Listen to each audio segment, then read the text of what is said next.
तीसरी धमकी। Govind Ram Mehr Chand senior school में इतिहास के शिक्षक चे पिछले 3-4 महीनों से उनके साथ बड़ी विचित्र घटनाएं घट रही थीं। जहां तक मुझे याद है वह दिसंबर की 7 तारीख थी। उसी दिन उनका पहला फोन मेरे पास आया था। मुझे यह भी अच्छी तरह याद है कि उस दौरान मैं विवेक नगर का थाना इंचार्ज था। गोविंद राम किसी पब्लिक बूथ से बोल रहे थे।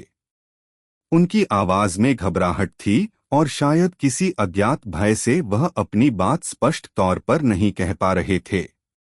मैं उनकी घबराहट समझ रहा था, फिर भी उनकी बातें मुझे उलझुल लग रही थीं। मैंने उनसे उनके घर का पता लिया और कहा, आप घर जाएं, मेरा इंतजार करें, मैं वहीं आ रहा हूं। उन दिनों में शहर में चल रहे धमकी भरे पत्रों के आतंक से संबंधित अपने इलाके के कई मसलों में फंसा था। कुछ ही देर पहले विवेक नगर के एक मिल मालिक मेरा काफी समय खाकर उठे थे। उनसे किसी ने एक धमकी भरा पत्र भेजकर 5,000 रुपयों की मांग की थी और वह समझ रहे थे कि पुलिस उस मामले को किसी भी तरह रात तक हल कर दे, वरना धमकी देने वाला उनके बेटे को गोली मार देगा। इसी तरह एक केस परसों भी मेरे पास आया था। इन दोनों मामलों के नीले लिफाफे मेरे पास थे और मैं इन मामलों की छानबीन के सिलसिले में गया अभी अभी थाने में लौटा था। छानबीन की फाइल सब इंस्पेक्टर को देकर मैं बेमन से उठा और जीप में जा बैठा। गोविंद राम विवेक नगर के समीप नई बनी एक कॉलोनी में रहते थे। उनका फोन आने के लगभग आधा घंटा बाद मैं उनके घर जा पहुंचा। वह एक अधबना मकान था, शायद मास्टर जी का ही था। चारों ओर की दीवारें भी अभी पूरी तरह नहीं बनी थीं। मैंने कॉल बेल बजाई, मगर अंदर से कैसी भी प्रतिक्रिया नहीं हुई। कई बार कॉल बेल बजाने पर मुझे एहसास हुआ जैसे मकान की छत से किसी ने मुझे देखा हो। मेरा माथा ठनक गया। उस समय मैं अकेला था, मगर रिवाल्वर मेरे साथ था। मैंने पेटी खोलकर उसे अपने हाथ में ले लिया। अचानक ध्यान आया कि वह एकदम खाली है। उफ, कारतूसों की बेल्ट तो मैं जल्दी जल्दी में थाने में छोड़ आया था। मैं सोच ही रहा था कि क्या करूं, तभी दरवाजा खुला। सामने एक पतले दुबले सज्जन खड़े नजर आए। मैंने पूछा, मास्टर गोविंद राम का मकान यही है क्या? उत्तर में वह इस कदर आहिस्ता से बोले कि यदि मैं पुलिस वाला न होता तो शायद ही सुन पाता। आप ठीक जगह आए हैं, मैं ही गोविंद राम हूं। आइए। उनकी शक्ल से लगता था मामला काफी संगीन किस्म का है। खैर, मुझे अपनी बैठक में ले जाकर वह सोफे पर पसर गए। मैंने महसूस किया कि मेरी उपस्थिति में भी वह कांप रहे थे। उनका चेहरा जो पहले से ही पिचपिचा था, एकदम जर्द पड़ा हुआ था। मेरे पूछने पर उन्होंने जो कुछ बताया उसका असर मुझ पर कुछ अधिक नहीं पड़ा, मगर जब उन्होंने तकिए के नीचे हाथ डालकर एक नीला लिफाफा निकालकर मेरी ओर बढ़ाया तो मैं एकदम उछल पड़ा। मैंने वह लिफाफा उनके हाथ से ले लिया और गौर से उसे देखने लगा। यह भी वैसा ही लिफाफा था जैसे विवेक नगर के 2 व्यक्तियों को और मिल चुके थे। उस लिफाफे पर 7 तारीख की डिलीवरी मोहर था। पता गोविंद राम ही का था। मैंने लिफाफे में से पत्र निकाला और पढ़ने लगा। वही धमकी भरा पत्र था। पहले दोनों पत्रों की ही भांति यह पत्र भी किसी ने अपने हैंड राइटिंग को बिगाड़ बिगाड़ कर लिखा था। उसमें गोविंद राम को धमकी दी गई थी कि वह 1 सप्ताह के अंदर शहर छोड़कर चले जाएं, वरना गोली का निशाना बना दिए जाएंगे। पत्र 2 लाइनों का था। मैं कई बार उसको पढ़ गया। अचानक मेरा ध्यान पत्र की एक विशेषता पर गया। कमाल है, अचानक मेरे मुंह से निकल गया। गोविंद राम ने सकपकाकर एकदम मेरी ओर देखा। रुआंसी आवाज में बोले, क्या बात है? उनके इस प्रकार पूछने पर मुझे अपनी गलती का एहसास हुआ। कुछ नहीं, मैंने कहा।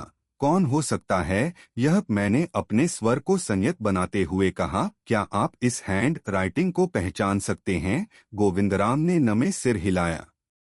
मिमियाते से वह बोले, पता नहीं, मैंने तो कभी किसी का कुछ अहित नहीं किया। फिर भी बड़ा भय लग रहा है। मैं उठकर उनके मकान को देखने लगा। मकान में मुझे गोविंद राम के अलावा दूसरा कोई नजर नहीं आया। सो पूछ बैठा, आप इस मकान में अकेले रहते हैं क्या? नहीं, गोविंद राम बोले, बच्चे अपनी माँ के साथ अपने नाना के यहाँ गए हैं। घबराइए नहीं, हौसला रखिए, मैं एक सिपाही भेज देता हूँ। मैं जाते जाते बोला, और हाँ, बच्चों को तुरंत बुलवा लीजिए। मुझे ऐसा लगा कि गोविंद राम को मेरी बात पसंद नहीं आई। मैं जानता था, पसंद आनी भी नहीं चाहिए थी, मगर पुलिस वाले इससे अधिक कर भी क्या सकते हैं? सच तो यह है कि पुलिस का काम वारदात के बाद शुरू होता है, और वारदात के लिए ऐसी बातें ही आवश्यक होती हैं। दरवाजा अंदर से अच्छी तरह बंद करने की हिदायत देकर मैं थाने पहुंचा और एक सिपाही को उनके मकान पर नजर रखने को कह वहां भेज दिया। तीसरे दिन यानी 9 दिसंबर को गोविंद राम का एक फोन फिर आया। पता चला कि उन्हें धमकी भरा दूसरा पत्र मिला है। 2 मिनट तक मैं खामोश बना कुछ सोचता रहा। फिर 3-4 सिपाही ले जीप में बैठ उनके घर जा घमका। पता चला गोविंद राम 7 तारीख से स्कूल भी नहीं जा रहे हैं। सारे दिन अंदर से दरवाजे पर 3-3 ताले डालकर एक कोठरी में बंद पड़े रहते हैं। आपने बच्चों को नहीं बुलाया? मैंने एक सरसरी नजर उनके साय साय करते घर पर दौड़ाते हुए पूछा, तो वह दूसरा पत्र मेरी ओर बढ़ाते हुए बोले, इसे पढ़कर बताइए, बच्चों को बुलाऊं या वहीं रहने दूं? वैसा ही नीले लिफाफे वाला पत्र। मैंने वह पत्र उनसे ले लिया, लिफाफा खोलकर कागज निकाला। वही हैंडराइटिंग, मगर इस बार मजमून जरा लंबा था। धमकी भी पहले से अधिक गंभीर थी। यदि निश्चित अवधि तक बिस्तर बोरिया गोल न किया तो तुम्हारे साथ साथ तुम्हारे बीवी बच्चों को भी गोली मार दी जाएगी। जेब से आछी शीशा निकालकर मैंने लिफाफे पर डाकघर की मोहर तलाश की। मोहर मिल तो गई, मगर वह वहां से 100 किलोमीटर दूर के शहर की थी। मैं कुछ सोचने लगा। मुझे पशोपेश में पड़ा देखकर गोविंद राम शायद धैर्य खो बैठे। हताश से बोले, क्या फायदा है पुलिस का? मुझे धमकियों पर धमकियां मिल रही हैं। मेरे प्राण संकट में हैं। मेरी रोजी छिन रही है। मैं 3 दिन से घर में बंद हूं। आखिर कब तक चलेगा यह सब? शायद वह मेरी मजबूरी नहीं समझ पा रहे थे। आखिर ऐसे पत्रों के सहारे अपराधी को खोजा भी कैसे जा सकता है, सिवा इसके कि दुर्घटना घटने की प्रतीक्षा की जाए ताकि अपराधी को रंगे हाथों पकड़ा जा सके। आपको किसी पर संदेह है? मेरे इस रटेटाए प्रश्न को सुनकर वह आवेश में आ गए। मैंने उनके घर पर पुलिस गश्त बजाने और वहां से आने के लिए 70/85 भी दे दिए। इसके बाद 3 दिन तक शांति रही। मैं भी किन्हीं अन्य मामलों में इतना व्यस्त रहा कि उस ओर ध्यान न दे सका। चौथे दिन सवेरे में गोविंद राम जी के हालचाल पूछने विवेक नगर स्थित उनके मकान पर पहुंचा तो दंग रह गया। मकान पर बड़ा सा ताला लटका था। आसपास कोई सिपाही भी न था। पूछताछ से पता चला कि गोविंद राम जी को कल धमकी भरा तीसरा पत्र मिला था। उस पत्र को पाते ही वह इस शहर से चले गए। पुलिस अफसर होने के नाते मैं जोर से चिल्लाकर उन्हें डरपोक कहना चाहता था, मगर कह नहीं पाया।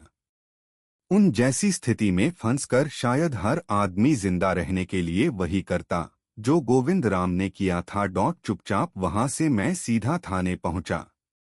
देखा, मेरे अर्जेंट ट्रांसफर का टेलीग्राम मेज पर रखा है।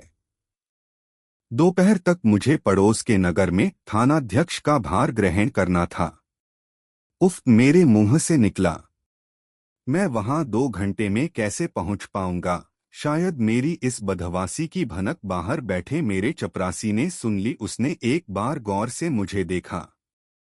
फिर उठकर मेरे पास आया और फुसफुसाया, साहब आप इस ट्रांसफर से परेशान मत होइए, मैं इसे रुकवा सकता हूँ। एकदम अप्रत्याशित बात।